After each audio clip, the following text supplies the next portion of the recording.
Hello,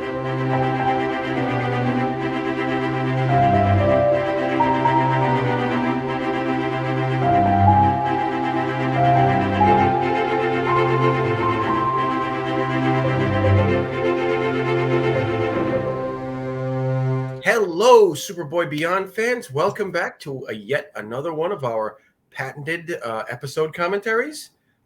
With me, as always, is Tom. Hey, Tom. Hey, Chris. How you doing? Well, fighting off a cold, as you can hear in my voice. You sound fine. Okay. You know, I can't tell. If you start coughing halfway through the episode, we'll know. Yeah. So today's episode, we're going to do part one of one of our all-time favorite season 3 two-parters. Actually, we're going to do both parts. We may as well just release it as the same podcast. We'll just count you in again for part 2. But yeah, just keep watching this video. It will be both parts. Yep. Because remember, if you're watching it on your DVD set, Rebirth Part 1 is the last episode of Disc 2, and Rebirth Part 2 is first episode of Disc 3. Indeed. This is a pretty good episode, if I remember right. I don't remember it being one of my favourites, but there's some stuff in this story that I just adore. And obviously we'll talk about those scenes when we actually get there. But the main reason why we decided we're going to watch this one today is because you pointed out when we were watching a Kind of Princess, yes, that the dad from that is also in Rebirth in part 2. I think he's an arms dealer or something, you said? Yes. Well, not the dad. It's Lieutenant Harris. Oh, Lieutenant Harris. Yeah, Lieutenant Harris. I misremembered that. That's weird that they brought back Harris, considering he was actually a recurring character in season 1. Yes, but when they brought him back, he's got a beard, and he's using a very thick, I would say not Russian, but more Eastern European accent. Right. Well, I'll look forward to that because I've seen this episode a bunch of times. I did not know it was him. So clearly masking the voice and the beard, it clearly worked. So yeah, if this is your first time watching one of our commentaries, just so you know, you will not be seeing the actual episode itself. You won't be hearing any audio from the episode either. What you will probably see is just some very, very filtered version of the episode, which will go roughly here, unless it gets taken down for copyright. But it's so heavily filtered that there is no chance in hell that anybody's watching this video as a replacement for the series. So, right. Yeah, we will count you in with a 3, 2, 1 play, and as long as you hit play on your DVD or whatever copy you have, you'll be watching alongside us. So get ready. Season 3, Episode 17, Rebirth in 3, 2, 1, play.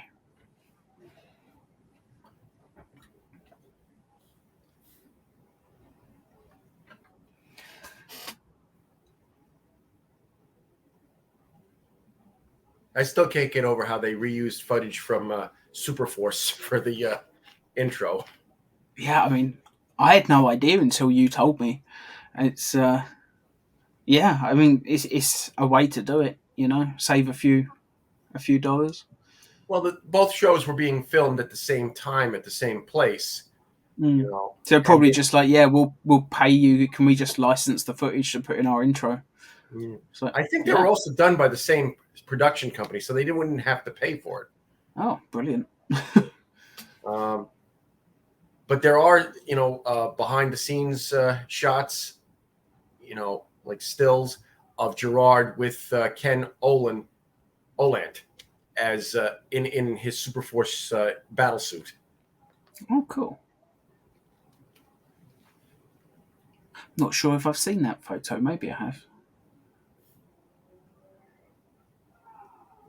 If anybody watching has a copy of that photo, let us know. Tag us in it on Instagram or something.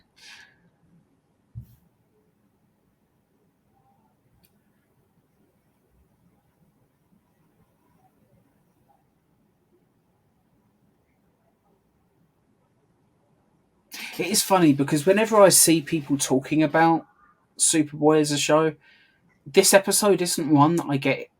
It's not one I hear mentioned a lot. I don't know. There's parts of it that I like and parts of it that I don't. But I mean, this intro is well shot and all of that. It's going through and all of that.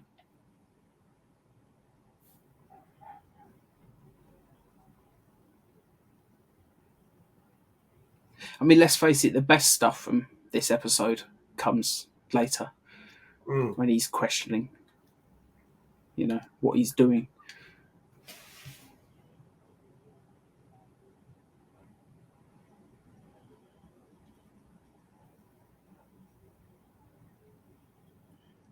I will say this, the actor who's playing Llewellyn here, he is really, really sinister. I thought both those two actors just did a marvelous job with that little exchange. I mean,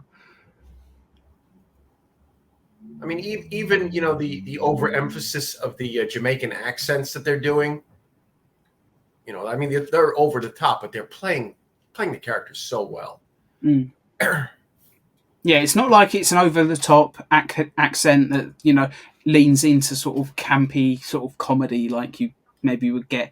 If it was an episode of the 60s Batman series, you could imagine how a Jamaican gang would be played very, very differently. But they're playing it completely straight, completely serious, and yeah, I think it works,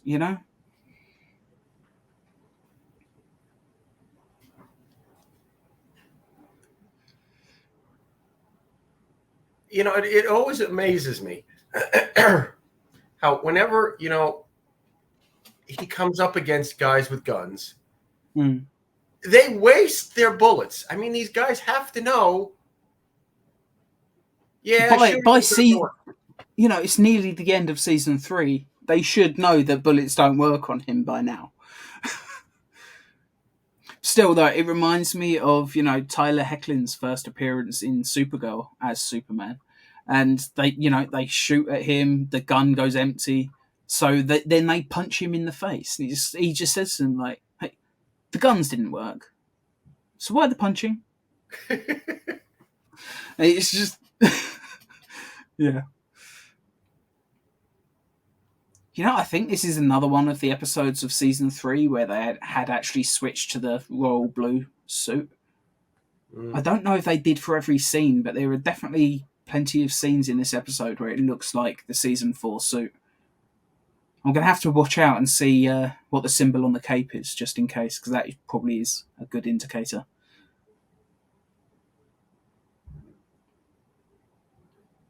Because the previous suit was looking very faded in season 3. My guess, just from all the scenes shooting in the Florida sunlight, does tend to bleach fabric. Very much so. Might just be the lighting in this scene, but I swear that's the royal blue suit.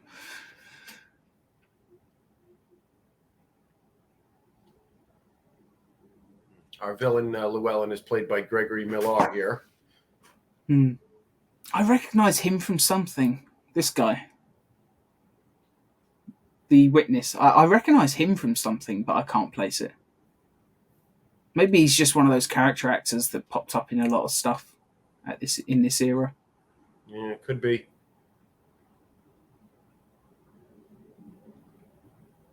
Or maybe he just looks like somebody else. At first, when I first saw this back in the day, I thought it was Clint Howard. He does have a little bit of Clint Howard in him. He looks sort of like Clint Howard. If Clint Howard and Andrew Robinson, who played Garrick on DS9, had a child together somehow by some Jurassic Park life found a way sort of shit, he'd probably look a bit like that guy. Yeah.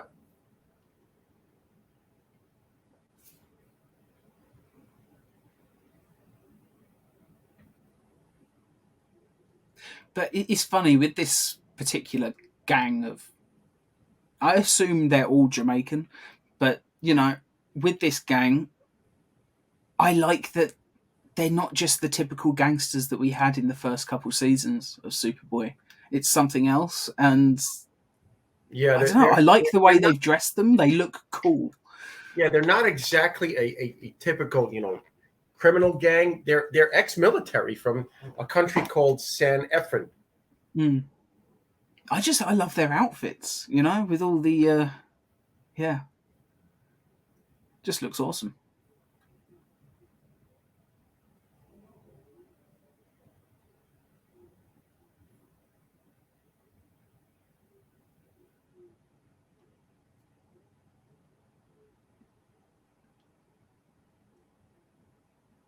This scene is so great with Llewellyn.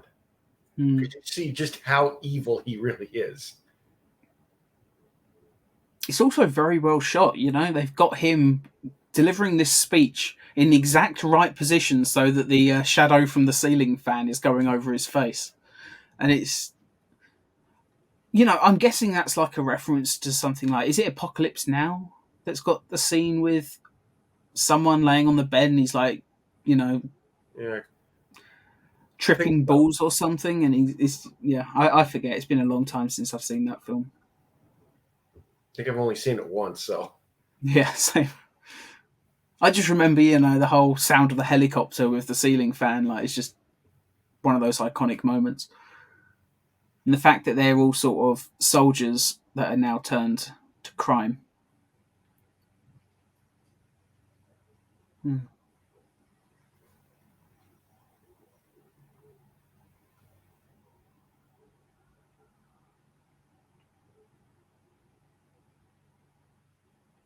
I keep forgetting the name of the character, the main villain guy, the one who's just poisoned him, Llewellyn. Llewellyn. He's really sinister, Yeah, and he's funny. Looking at his smile here, I don't know. I mean, I could see him playing like the Joker or something. I don't know how they. I don't know, it might be a bit strange putting him in white face makeup for it, but yeah. he's got this grin that, I don't know. There's something very scary about it. He's just playing the part. Yeah, and Brilliantly. in any other program, where somebody is poisoned with a drink like that, Mm. they would have shot it from the front, showing the guy or the woman. Usually, it's a woman dropping the poison into the drink. Here, they just showed him going and grabbing the drink, handing it over to the other guy, and then taking a swig. Which is interesting. It's almost like, you know, obviously the guy was taken by surprise, or he wouldn't have drunk it. But it's almost like they wanted the audience to be surprised at the same time. Yeah. And yeah, it totally works for me. I think there would be a temptation to choreograph what's about to happen a little bit more. Yeah, I think they kind of wanted to show us that Llewellyn is he's pretending to be nice. Mm.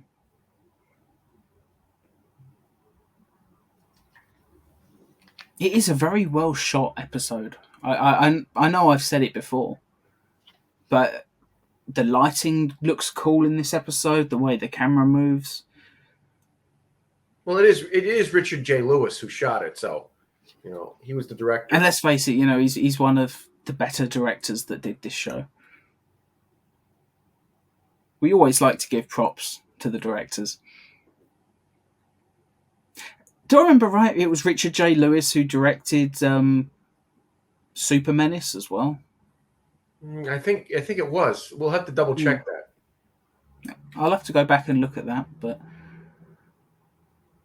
he's one of those directors that always puts in the extra effort. But even that shot of him flying up the stairway, like I can't remember seeing that flying shot before with this show. That's one thing this show did a lot overall. They found a lot of creative ways to make him, like for the flying sequences and stuff, there was a lot of interesting shots like that. Like Hell Breaks Loose always springs to mind. Or even Carnival. Yeah. Yeah, as he's flying through the crowd, like that's just one of the best shots in Superboy, and it's the kind of shot that even Lois and Clark, with its increased budget, never got close to. although Lois and Clark did have some good flying shots, but their focus was not on his powers. Yeah. Yeah, that's definitely the royal blue version of the suit.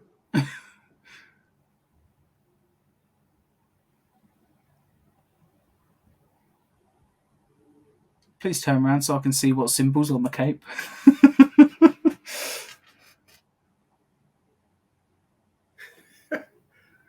Yeah, I'm guessing just purely because they shot season 3 and 4 back to back. I'm guessing that at some point they just decided to swap out the suits and nobody cared if it was a few episodes before the end of one season. Yeah. Because, you know, why stick with a suit that's faded so much if you have a brand new one right there?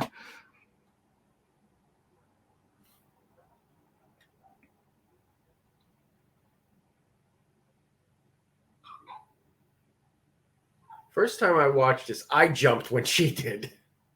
I wasn't expecting him to be standing there. Again, a testament to the director. They clearly shot and edited this episode very well.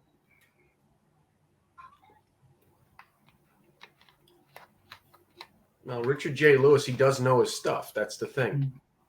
Absolutely.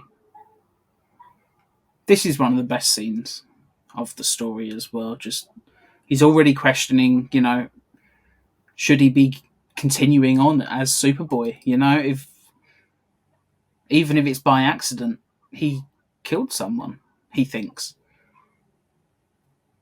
And I've got to give credit as well to you know, the main villain, Llewellyn, did you say? Yes. Yeah. Got to give credit, like, it's a pretty damn good plan.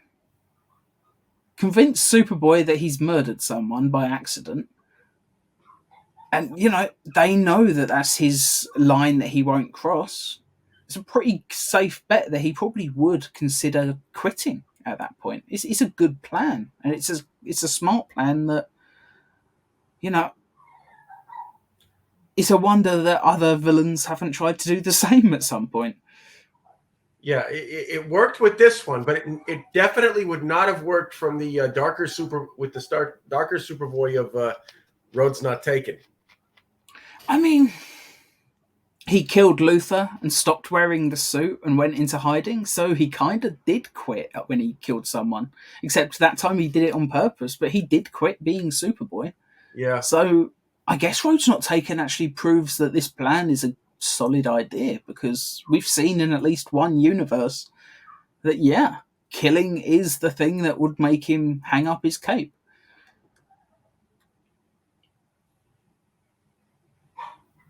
Like, season 3 just had so many great ideas. I will say, though, this scene, I don't know. I think the lighting with all the coloured lights and stuff, I think it's gone slightly too far with the stylish lighting choices. It's starting to look a little bit 60s Batman. Yeah. Whereas before it looked quite raw and gritty. But you don't know which scene was shot first. Maybe this scene was the first one to be shot, and it was like, actually, let's tone it down for the rest of the episode or something. Yeah, but remember their budget. They couldn't reshoot the whole sequence. Exactly, no. I'm not saying it looks bad. I'm just saying I preferred the lighting style from the previous scene in this location. The color lighting.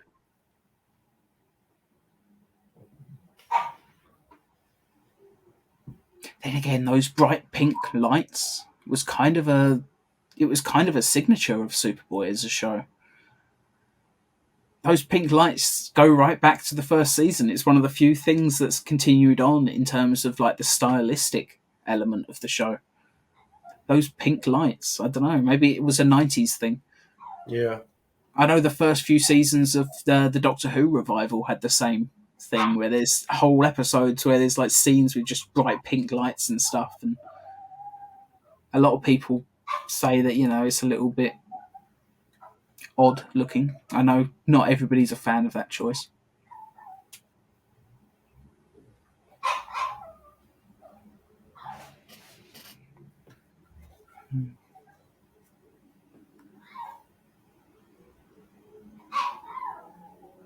Always love when we see Ma and Pa. Yeah, I mean, Stuart Whitman and Salome Jens are so great. You know, yeah, they don't look like, you know, the comic book version of Ma and Pa, but you know, they I don't know. That's how I always picture Pa.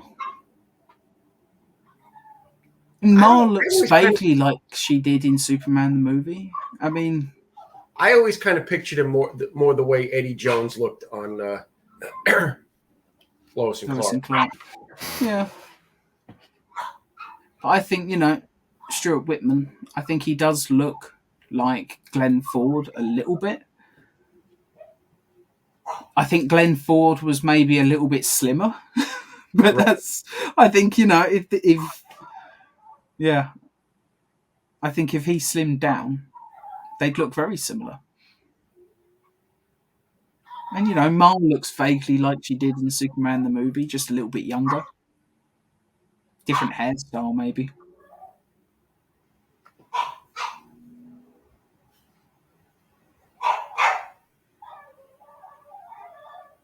Oh, Poochie.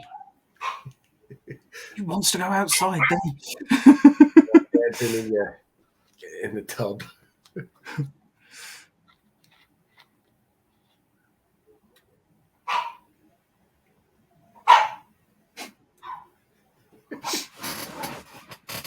Apologies, viewers. Hopefully you won't mind.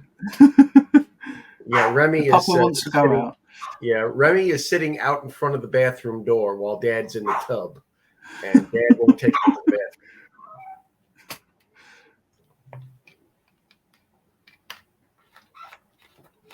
You know, we would just start the episode over, but we're right near the end. Yeah. So there's no point. This sequence, though, is such a great sequence. You know, just a great monologue by Clark. It's one of these sequences, like him questioning what he's doing, that I don't know. We see it every now and then with the comic books. You know, you could even argue that Batman versus Superman, he kind of was going through a similar sort of thing, I guess. I don't think it was done nearly as well. But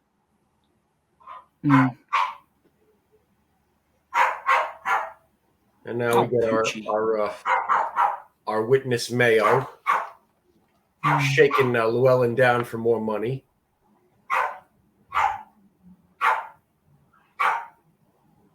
I'll tell you who he looks like in the face, the witness guy. Did you ever watch Prison Break? No, I didn't. There's a prison guard who's like the main villain of that show, character called Bellic. I swear the guy playing the witness there, he's got the exact same face. He looks completely different. Right. I'd laugh if it's the same actor and he just, like, you know, gained some muscle or something over the years between. Yeah, I doubt it, because I doubt it as well. But the guy's in he his does look very similar to him. Yeah, he's in his 50s here, and by the time Prison Break was filmed, that was like 20 years later. Yeah. No, maybe it's his father or something. I don't know. But I'm going to Google it in a minute. But the resemblance is striking. Now, I'm trying to remember if the actor that played Llewellyn, if I've seen him in anything else. Can you think of anything that I might have seen him in? Can't think of anything.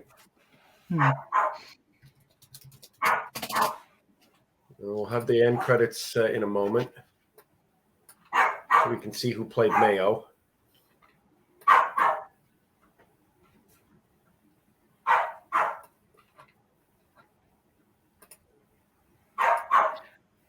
And that was Rebirth Part 1.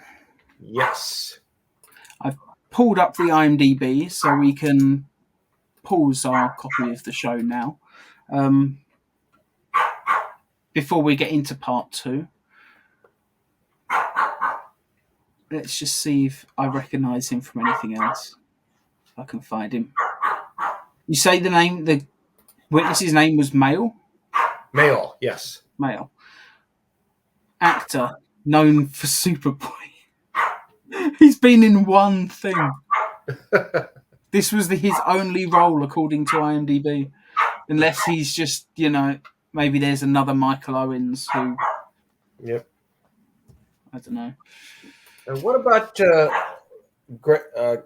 Llewellyn actor Gregory Millar? I'm looking him up now. Apparently, he was in Lethal Weapon 3. Okay, makes sense. His last acting role was in 2002. Oh, because he died in 2003. That's rest in peace. He was in an episode of Lois and Clark as a homeless man. Oh, really? Yeah.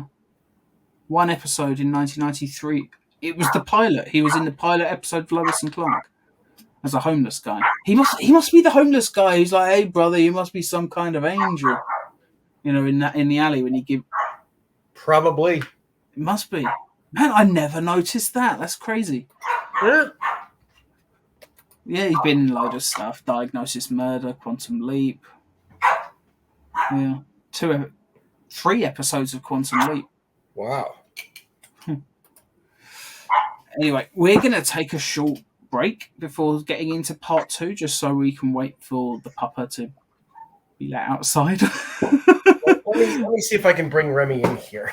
This is Clark Kent, and you're not going to believe what's coming up next. Did he run away? Oh, you got him. There he is. Remy, Hello? say hello to the people. He's like, I have said hello. Weren't you listening? He's like, I just wanted to be on. Hello, Remy. This is Remy, our little French bulldog. Oh, he's just gone off the side of the camera. There he is. Hi. Do you want to watch Superboy with us? And even if you don't, you're gonna. There we are. Do you want to get your, the third disc ready? Unless you already done it. Pretty much already did it while we were talking. Oh, fantastic. Just gotta put it in and then cue it up. Maybe I'll put in the thumbnail with special guest Remy. Right, let me just pull up part 2. There we go. Right. Okay, pal. Okay. There we are. So, yeah, we're going to get right into part 2 now. We'll be counting you in the same way as we did with part 1. So, get ready. 3, 2, 1, play. There we go.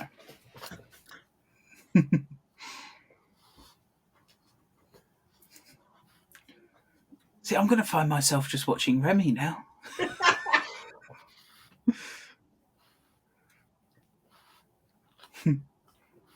See, that's it. You just wanted some attention, didn't you?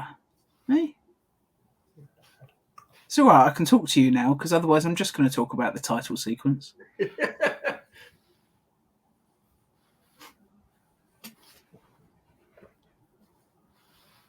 One thing I will say about the title sequence for seasons 3 and 4, Stacy really, really looks good in that 1980s style, big shoulder business suit. In that it's funny. Shoulder pads were obviously they were a lot bigger in the 80s, so you'd think by this point they would start to be phased out. Yeah. I think even by Lois and Clark. I don't remember Terry Hatcher wearing shoulder pads at any point, so it must have been well and truly gone by then. But somehow, I don't know, Stacey's making it work. Well, she could be covered in mud and she'd still look good. It's funny though that I thought I recognised the witnessed male. Consider if IMDb's right and he's never been in anything else. It's got to just be because he looks so much like the guy from Prison Break. Yeah.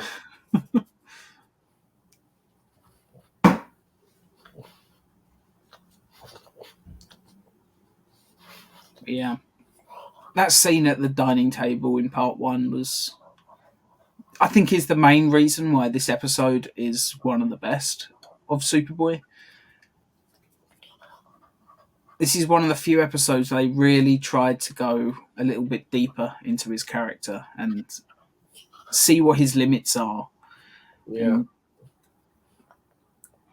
And you got to admit, Llewellyn really had a great plan here. Mm-hmm. Oh, definitely.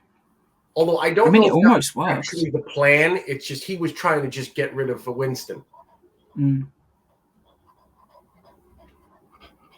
And I've got to say as well, like the Kent farm is shot maybe the best that we see it in this show. I can't think of any other episode where the Kent farm looked quite so cinematic. Yeah. It's just beautifully shot.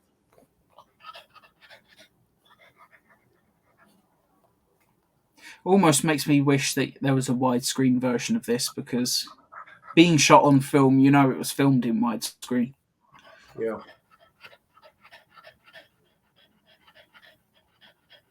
I just think the cinematography of that, man, I want to see it in 4K. Please, Warner Brothers, please give us a 4K Blu-ray.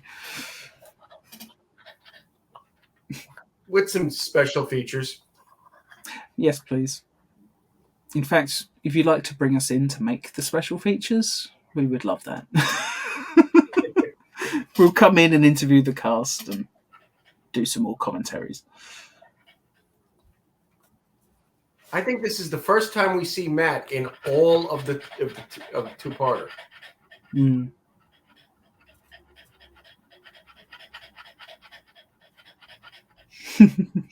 Remy's enjoying it.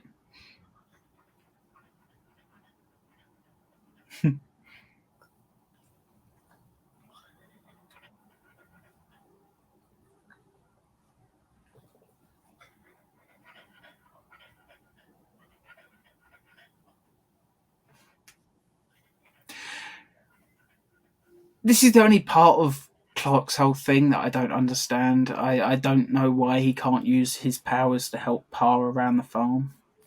What harm is that going to do? Well, I think that he's looking at it as the powers is what caused Winston's death. Mm. So, But I mean, helping with a drill bit it's not like he's gonna accidentally kill Pa.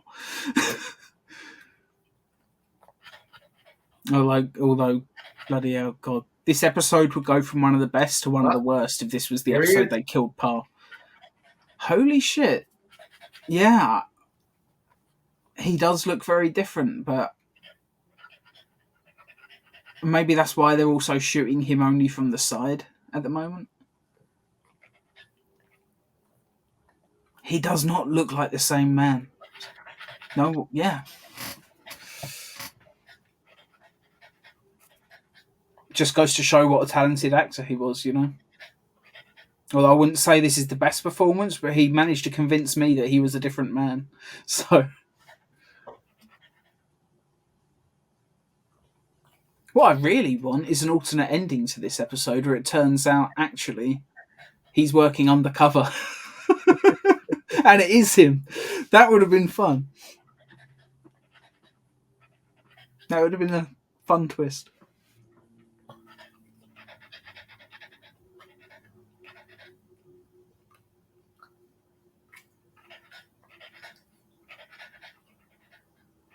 Yeah.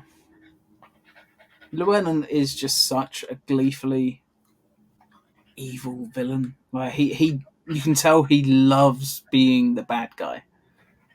And I don't know, there's always something fun about villains like that.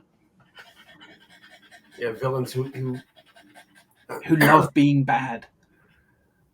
They don't care. They have no moral compass. Mm. And you know, there is something to be said for the the kind of villain that doesn't like that they do bad things, that they wish they could do something else. Like, there's something to be said for that kind of villain too. But I don't know, I've always kind of loved the kind of villain that just absolutely adores being the bad guy.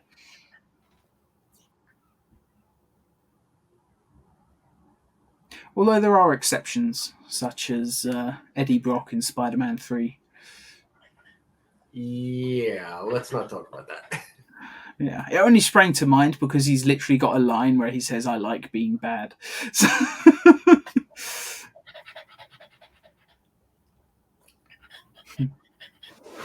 I love this scene as well.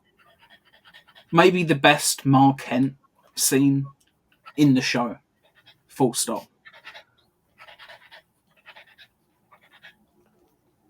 it's one of those moments where we get to see, because most of the time during the show, we really got to see just, Clark and Pa giving his advice, Mm. And it's almost like they forgot that, he has two parents. Yeah.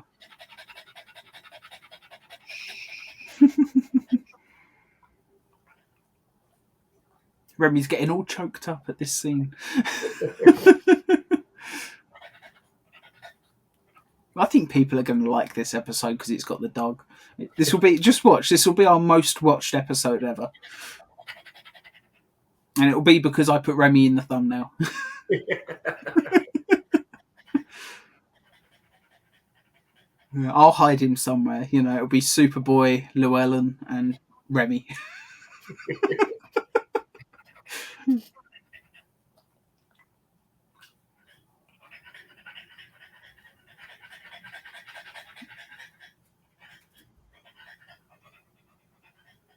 I'm sorry, Clark, but could you not use your super speed to get there? Your father's about to lose an arm.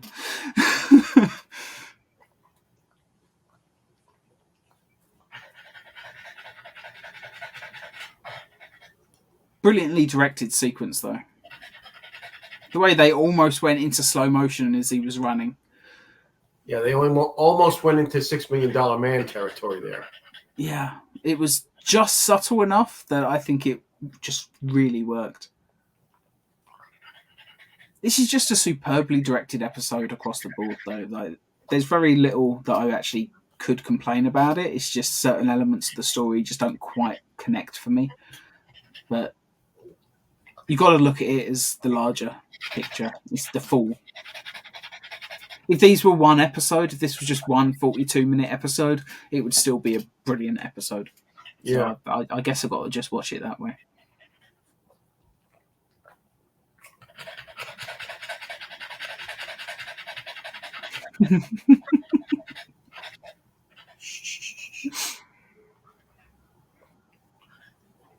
He's a good boy.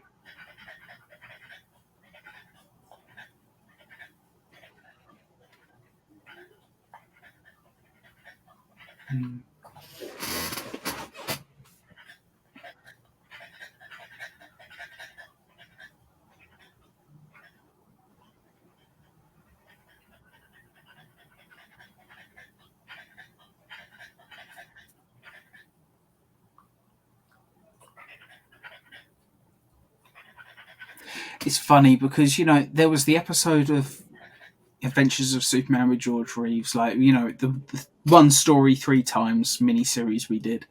Right. I almost think that this story, Rebirth, even if they didn't keep the whole Llewellyn gang side of it, but this is the kind of story that I could see being remade. I could see Lois and Clark doing a good spin on this. I could see Superman and Lois on the CW doing this, or even that new animated Superman show. I could totally see an episode where he thinks he killed someone and quits being Superman and goes back to the farm. On any of those shows. This would even work on the animated series with Tim Daly. Yeah, absolutely. Or, there was that animated Legion of Superheroes show. Maybe he thinks he killed someone in the future, so he wants to go home and he quits being Superman, decides, I'm just not going to be a hero now. That could have been an interesting take on it. I think this is just one of the best stories in Superboy, and it's one that, if they were to remake it 100 times, I think it's one that I would enjoy watching, same as the whole Meteor Amnesia story.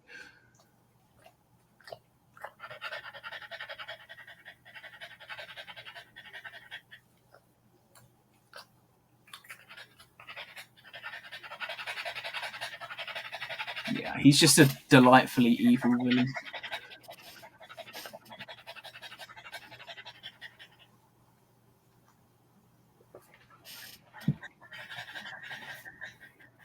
That was a strange line from Clark, saying, I never thought I'd miss this place. I thought he liked working at the Bureau.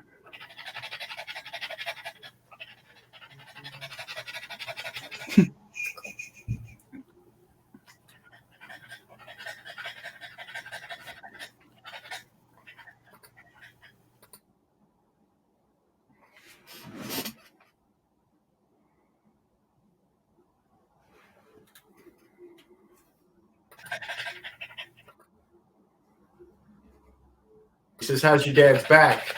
And Clark had to just kind of sit there like, "Oh, right. That's the excuse I used."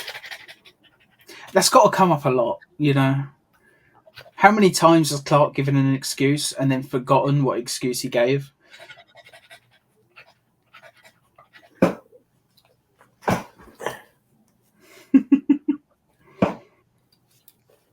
Oh, Remy.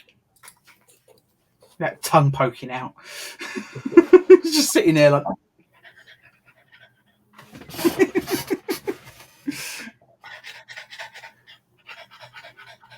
Oh.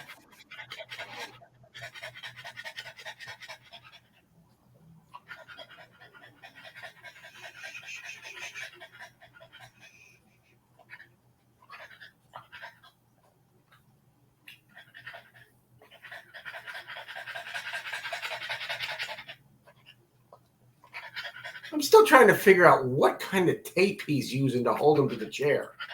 It looks almost like medical tape or like plaster tape or something.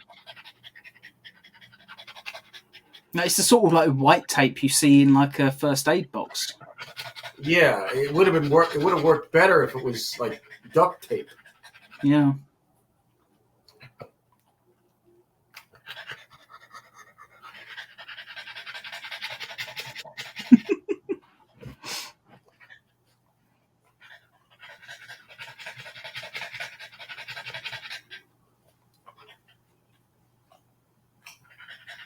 It's funny though, we've got Mail here and he's saying to the guy, like, look, I'll give you half of what Llewellyn gives me.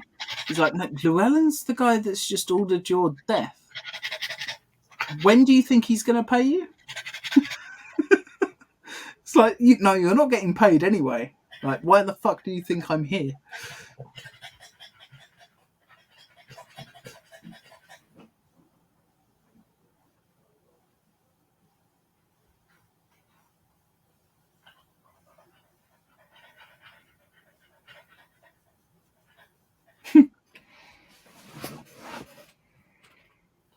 You know, not a terrible cover story. I mean, clearly it's bullshit, but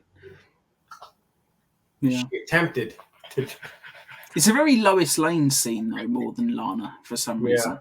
Like, you can imagine Terry Hatcher's Lois Lane coming up with the exact same excuse. Yep.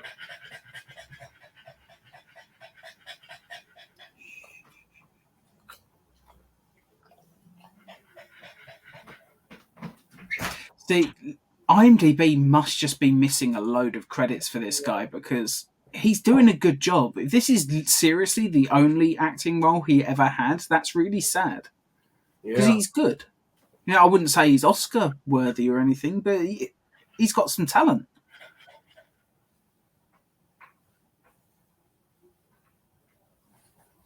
It's got to just be IMDb missing a load of credits.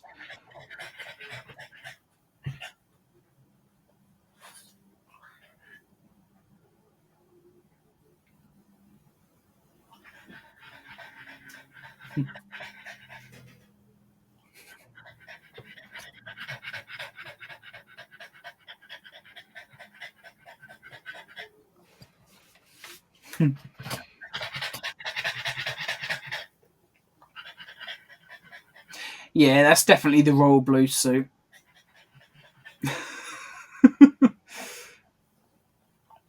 The other suit was almost green, where it had faded so much. Yeah. But it's still the old cape. Well, the capes probably hadn't faded that much. And especially when in darker lighting, they could, you get away But with I do know that every episode of season 4, he does have the new cape. So I guess when they started shooting season 4, I mean, they'd already started with the new suit, but I guess they decided later, let's finally give him his own version of the cape. Because it's always been a little bit strange that he's wearing Christopher Reeve's emblem on his cape through the first 3 seasons. Yeah. I mean, we know why, but...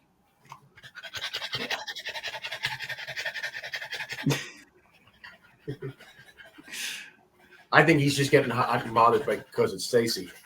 Maybe.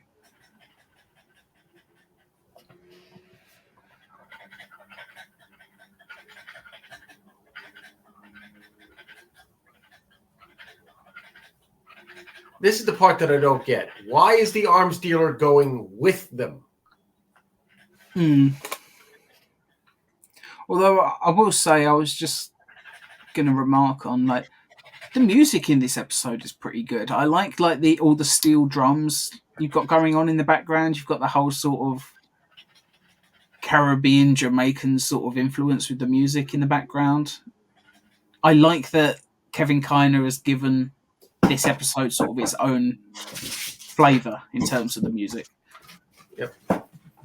We always mention he would go the extra mile in a lot of places. Like I think still to this day he's the only composer that gave Kryptonite itself its own theme. Yeah. Not that it needed it, but it was nice. Well, it just shows how much of a consummate professional he is. He wants to, give atmosphere to everything, even if it's just something simple like kryptonite. And let's face it, when we did our thing on Super Menace, the fact that when the kryptonite turned red, he gave the red kryptonite a slightly different version of the theme. And I think even Bizarro Kryptonite had a slightly different version of that theme as well. I kind of wish another composer would do it. Maybe they will for James Gunn's Superman Legacy. Who knows? Assuming they use kryptonite. If it's not in the first one, it's going to have to be in the second. I can't see any Superman project not having kryptonite at some point. Yeah. And let's face it, people complained that Man of Steel didn't have kryptonite, but there was no place for kryptonite in that story, really. So there's plenty of criticisms for that movie I agree with, but I always thought that one was laughable.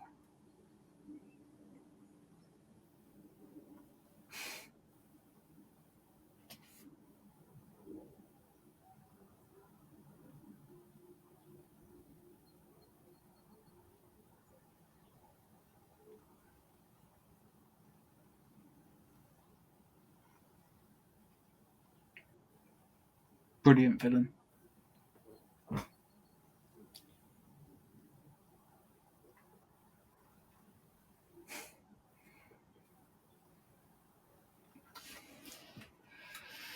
Now,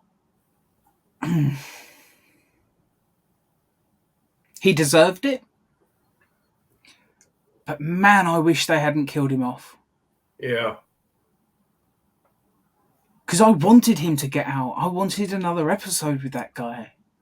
He's legitimately one of the more interesting villains of this show. Yeah, he's not your typical gangster. He's not your typical supervillain. Yeah. He's just an ordinary guy, and he's got a plan. Although I will point this out. Mayall says that in the heat of the fight, Llewellyn hits Winston over the head with a brick or something, and then threw him in the car. Technically, there's a possibility that Superboy may have still killed him. Because, you hit somebody over the head with a brick.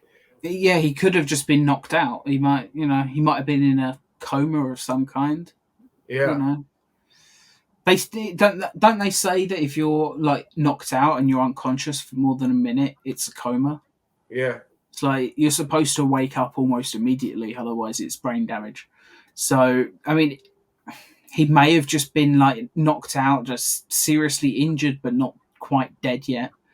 But yeah, we'll give Superboy this one. We'll call it a freebie. Because let's face it, he didn't know the guy was in the trunk of the car or wherever it was the body was stashed. It's fine. Yeah. I'll choose to look at it as, Lana was right. Superboy didn't kill anyone. But, this is just a really good episode. And, man, I wish that they hadn't killed off Llewellyn because he was fascinating. Maybe for Season 5 we can bring him back. We'll just pull what they did with... what James Gunn did with the Suicide Squad and just make we'll just have the scene open and it's just him on like a ventilator in the hospital, like unconscious. Or something in a coma. Maybe he's not dead. He's just been in a coma for a few years. And now he Yeah. wakes up and he's like, I'm out finally, and now I'm going to use your weakness against you, Superboy. That sort of thing. Fulfill the threat from the end of this episode. I don't know. If I come up with a decent story that I can use him for, I'm going to reverse that because I think I think it's a shame because he's fascinating. I would have loved to have seen him in season 4. You know, Yeah, me like, too. I mean, it might have been interesting in season 4. You could have had Llewellyn replace. I mean, I like the character of Chaos as well in To Be Human, but I mean, you could kind of swap him out for Llewellyn if you wanted to. Make that a Llewellyn revenge plot. That would have worked fine, in my opinion. or maybe maybe make it that Llewellyn was backing him secretly. He survived the whole thing, Yeah, escaped from the hospital, had access to money, and he met Chaos, and boom. Because all this, Chaos and Llewellyn teaming up, that would be a really interesting duo. yeah. Yeah. Because I mean, Chaos. Maybe at some point we need to write that because that would be fun. all the gear that Chaos had, he needs money for that, and that had to come from somewhere. Yeah. I mean, that's one thing that they never really established with super criminals, in the comics at least. I mean, they were a gang, but weren't they sort of warlord-ish or something? I mean, warlords typically, like, if they go and take out like a political rival or something, typically they'll also steal all his shit before they leave. Yes. I'm guessing. So maybe that's how they built up their money. Maybe they were very good at what they did, and as a result, they ended up very wealthy in their home country. And I don't know. There's plenty of ways you could do that. I can totally believe that they would be capable of getting that money. Yeah. Yeah. And Really interesting. He was paying off Mayall, so yeah, it's interesting that the guy's like main henchman, like he's number one. The fact that he shot him at the end, like, I don't know. I'd also quite like to have seen an episode where you saw what happened to that gang without Llewellyn's influence. Like, what would happen to the gang under the influence of this other guy now? Because, I mean, he's probably going to go to prison for murder, but he'll get out. It's comic books. Nobody ever stays in prison for as long as they need to, as long as they should have done. How often does Lex escape from prison? Yeah, or the Joker, like, let's face it, like, Gotham Gotham City, there's no point even sentencing any of the Gotham criminals to Arkham Asylum or to, Blackgate Prison or whatever, because they're going to get out the week after anyway. We know that. There's a revolving door on Arkham. Yeah. So, I don't know. I think another episode where we saw what happened to that gang under the leadership of the other guy would have been interesting, because the other guy at least seemed to have some morals. So it might have been interesting just to see how the gang changed, and maybe there's some sort of fight for power within it because they think the new guy is weak or something. I don't know. Maybe it could even give rise to someone that's worse. That could have been fun. But yeah. That's one of the things, like, I mean, this is one of the best episodes of Superboy overall, I think, just because the Ma and Pa and the Smallville scenes and all of that stuff where he's not wrestling with the knowledge of what at least what he thinks he's done. I think it's some of the strongest characterization in the show. But I think there's a whole bunch of missed opportunities that stop it from being one of my favourite episodes. I think it's got some of my favourite scenes, but it's not one of my favourite episodes. Yeah. Although I do like it quite a bit. But, yeah. What would you give this on the season 3 scale? On the season 3 scale, I'd probably give this about either a 7.5 or an 8. Yeah. I would go 7.5 purely because there are so many brilliant episodes in season 3, and since we do rank these on a scale season by season, there are definitely a lot of better episodes in season 3. But it is still a very good one. 7.5 to an 8 sounds about fair to me. Yeah. So, I mean, what brings it down for me, of course, is what you were talking about, which is that one scene with the lighting. It just went a little bit too far, and I don't think that bright purple light was in any of the other scenes set in that location. I think it was just that one. I'm not, which makes me wonder why they did it. Like maybe it was just the first thing they shot there, and then they changed their minds. So the rest of the rest of the episode, it's just normal lighting. Yeah. Or maybe it was the other way around. Maybe they'd already shot most of it. It's like, I don't know, it's looking a bit bare. Let's stick a purple light on the scene for this one. It won't match, but who cares? Who knows? But yeah, there's very few complaints I actually have about this, because even if, there are parts of this story that don't totally make sense, I still question Clark's like thing on the farm where he's like not going to help even with the chores. Because, I mean, what damage could he have done if he's just, like, ploughing fields and stuff? Well, So, I could kind of chalk that up to, supposing one of the neighbors comes by and Clark is using his super speed. yeah, but, I mean, we saw how big the farm is. Plus, he's got super hearing. I mean, I doubt he just switches it on and off. So he would probably hear if somebody's pulling up to the farm. Yeah, but So, even if you've got... and let's face it, he spent his entire childhood learning how to use his powers on that farm. Yeah. So if there's anywhere he could use his powers and get away with it, it's there. Yeah. Let's face it, Superman and Lois, the whole reason they moved back to Smallville was because, Jordan's got powers now and they need somewhere he can learn to use them where he's not going to immediately be found out by the world. Right. So yeah, I think it would have been fine. There's very minor nitpicks I have with this episode, but overall I do think it is a very good story. Yeah, I can't think of much else I really want to say about this one. Is there anything you can think that maybe we've left out? Not that I can think of. Okay. I mean, I mentioned, my one major nitpick, which is, the fact that, just because he hit him over the brick over the head with a brick doesn't mean he necessarily killed him. Yeah, I mean, maybe he checked for a pulse or something. I don't know. Yeah, I mean, it's given the situation that, and I can see why he would have hit him over the head with a brick. If he'd shot him and then threw him in the car, then the police would be saying, "Oh well, there's a bullet hole in him."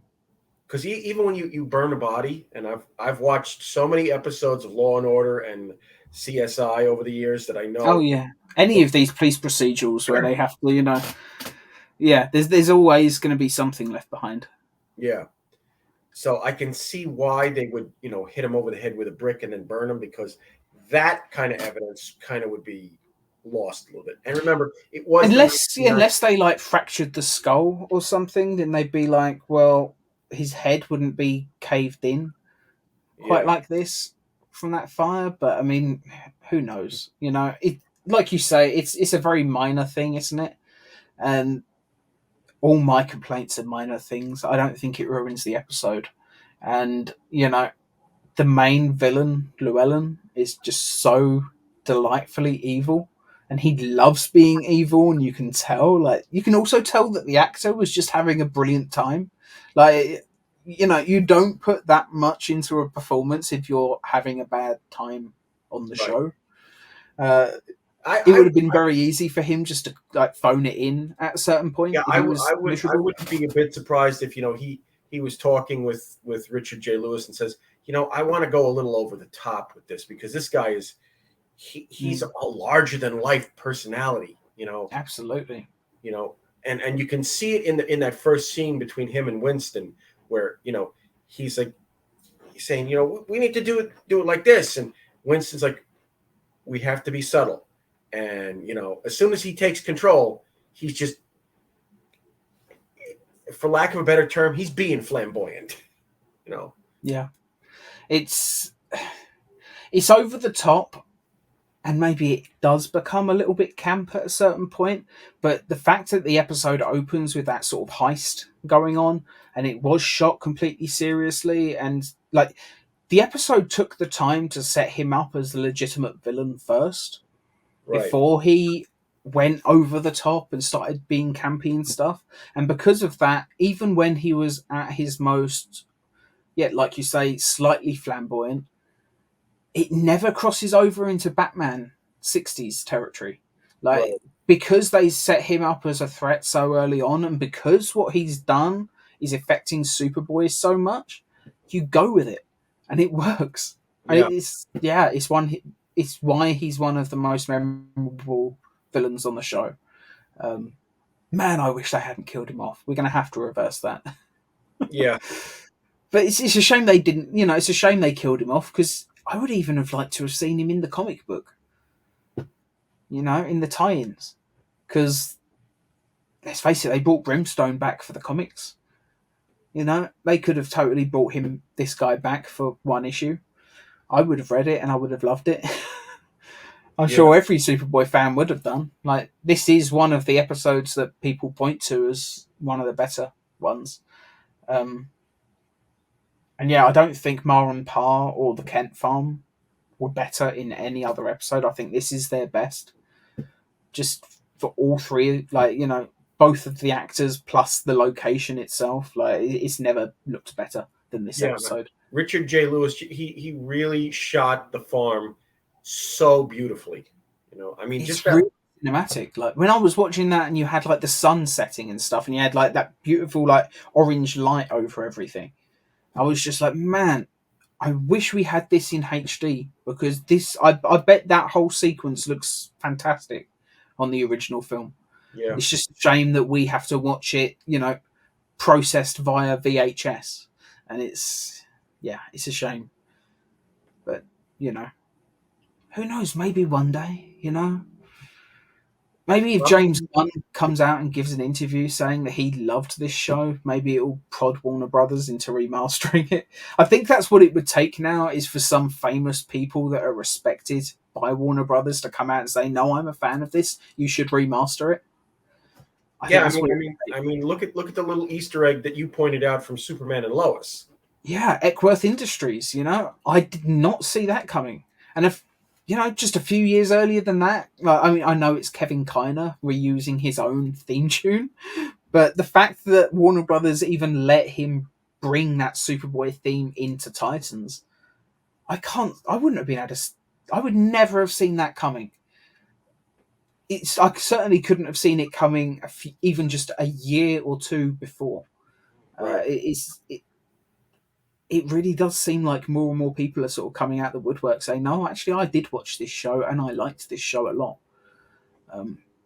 So who knows? I think that's what it would take to get it remastered. You'd have to have someone that's famous enough and respected enough to come out and say, no, this is a good show and you should get on this. Yeah, I mean, if who knows? If a couple of years ago Henry Cavill had come out and said, yeah, I love this show, growing up in England, this would have gotten an HD release, and they wouldn't have done it the way they did the releases on Warner Archive. And I loved Warner Archive. Compared to my bootlegs that I've got, this is 4K. No, compared to my original bootlegs, this may as well be like an 8K restoration. Yeah. It's night and day. But still, you compare even this to even if they just did what they did with Lois and Clark on HBO Max, where all the shots that didn't have visual effects are HD, but then every time there's a visual effects shot, it goes back into standard def, it would be irritating. It wouldn't be perfect, but I'd take it. It's better than nothing at this point. I hope they don't do it that way. I think I think this is a show that if it were to be remastered into HD, I think there'd be a lot more people respecting this show. I think a lot of people look at the quality of the picture quality and are immediately turned off by it. It's just one of those things. And that's not even taking into account, the fact that everybody who does know of the show, they always consider season 1 to be the weakest. That's why it took years to get seasons 2 through 4. Because they decided to release the first season on its own. All the fans of Superboy knew that's the weakest season. So there are a whole bunch of people that probably didn't even particularly want to buy the first season. I'm a completionist. I would want it anyway. Yeah, But there are a whole bunch of people that were just like, well, I remember the first season. It wasn't very good. I think I'll just pick up the third and fourth, not knowing it would take another 4 or 5 years just to get there. yeah, and only because of the website Superboy Theater and Superboy homepage did we get releases of these 3 seasons. Yeah, it was all down to the fans. And let's face it, there's even a few Superboy YouTube channels that I'm subscribed to on YouTube. Like there's one, I forget what his name is, but he basically cuts together his own trailers for each episode. And some of them are pretty good, I mean, it's got to be difficult to do, but considering obviously he doesn't have access to the episodes without music and all of that. So it's very hard to edit together a trailer when you've got to cut around music and stuff. Right. But, there have always been channels on websites like YouTube and the earlier streaming video services. Like there were a whole bunch of them before YouTube came along even. Like even Google had like Google Video before YouTube came. All these video streaming services, there were all these YouTube channels and like fan websites and stuff. Superboy homepage, Superboy Theatre. There were a few other ones as well, even at the time.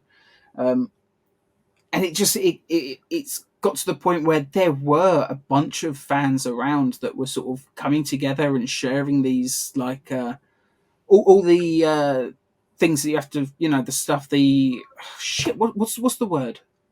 You petition. All the petitions that were being shared everywhere, get Superboy released on DVD.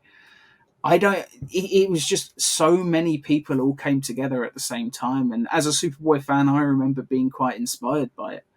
And yeah, I think that there are a lot of Superboy fans that deserve some of the credit for that.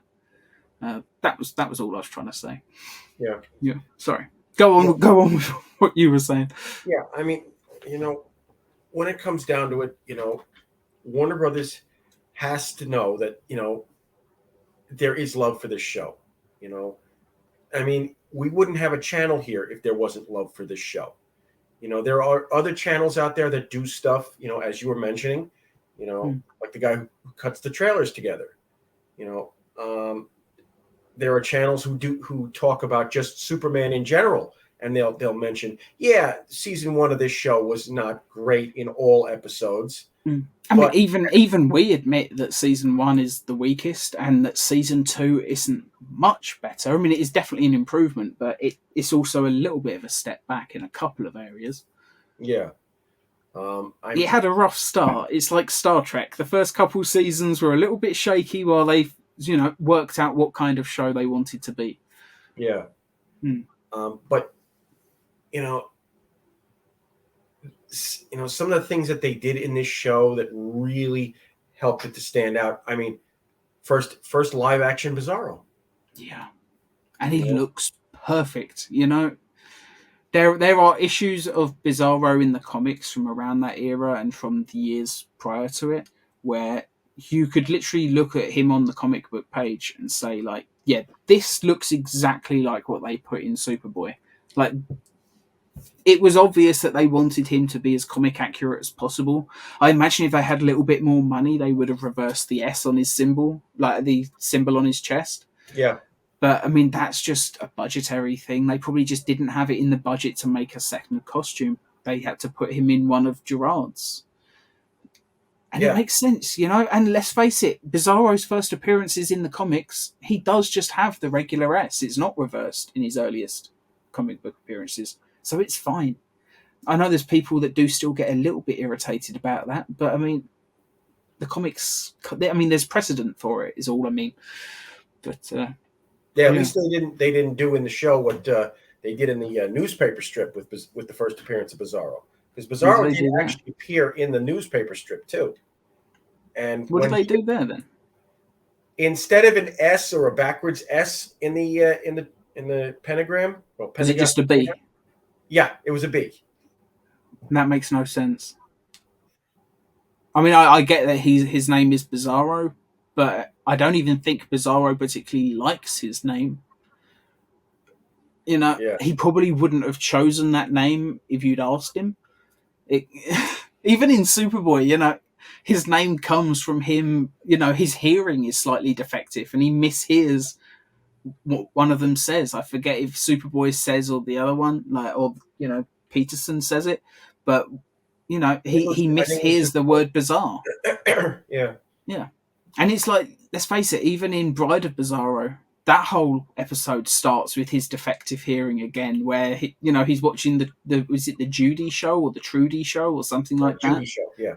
Yeah, and he mishears, bizarre relationships as bizarro relationships. So he comes thinking that they're going to help him get a wife or something. Yeah.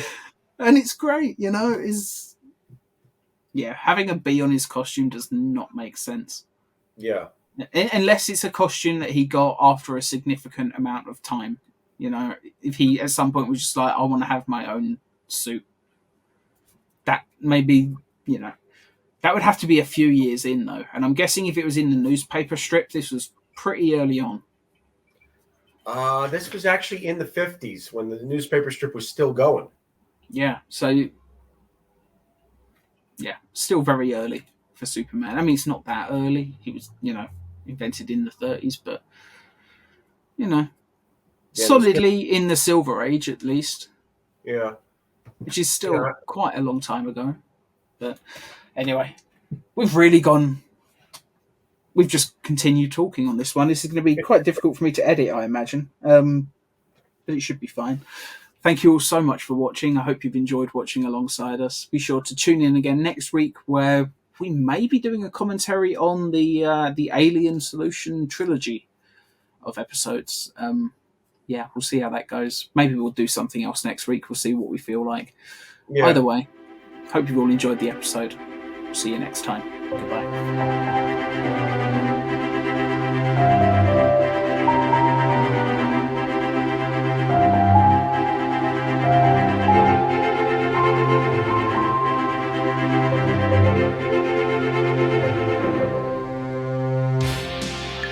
Viacom.